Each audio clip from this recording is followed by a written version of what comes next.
So here we are at Wild Horse Rescue Center in Nims, Florida, and we're going to demonstrate on a rescued horse how do you get a halter on them. Now, we've done some work with this horse, and if you've seen any of the other videos, you'll know that putting a halter on a horse is not the first thing you do. Get a relationship with the horse, make sure we've got a nose bump, we've got touch, we have that horse comfortable and relaxed when we're working with it. So the last thing we really want to do is to put a halter on it, because a lot of these horses have had halters on their heads that caused a lot of trauma. They've come in with them growing into their heads. So there's a lot of trauma that a halter can signify.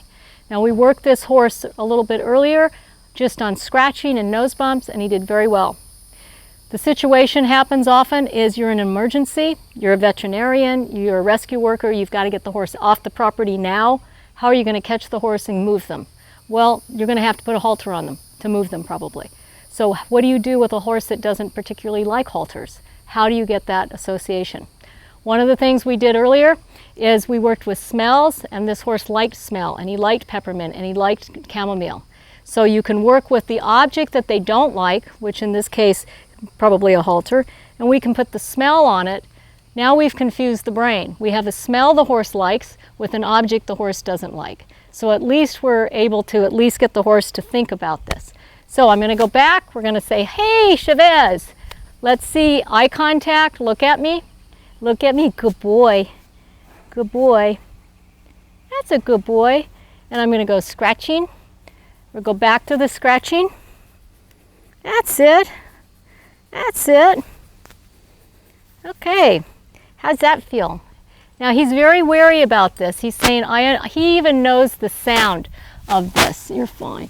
You're fine. So I'm just going to drop it like this and leave this. That's good. I'm going to drop the rope so we don't need it. And I'm just putting pressure to see how he feels this. I go back to scratching because we know that feels good. That's a good boy. That's a good boy. Now his lip is tight, which tells me he's not liking this, but I'm going to ask him to just put your nose in. Gently put your nose. Good boy. And I have peppermint on here. There. Good boy. With horses that are traumatized by certain things, you have two choices. You can either be very slow or you can be very quick. Now watch him yawn. He's releasing tension there. This was stressful for him. He had trauma about having a halter on. I went slowly rather than quickly because I was watching him process this, so I did not want to go too fast. If I had had the rope here as well, I noticed he was getting a little bit ready to leave because the rope too is trauma for him. He says, I didn't like that. But because he likes the smell, we can convince him maybe it's a good thing. Yes. Okay, so let's walk over here. Let's come on over here. And maybe he would be a good one to demonstrate with because he's not familiar with all these people, correct? Okay. When he has to be treated, he has to like the vets, he has to like the people. And it's a lot easier to have a horse who at least for a moment is trusting. And like I said, when you work horses that are in trauma all the time, you have to make a choice. You have to evaluate that horse quickly.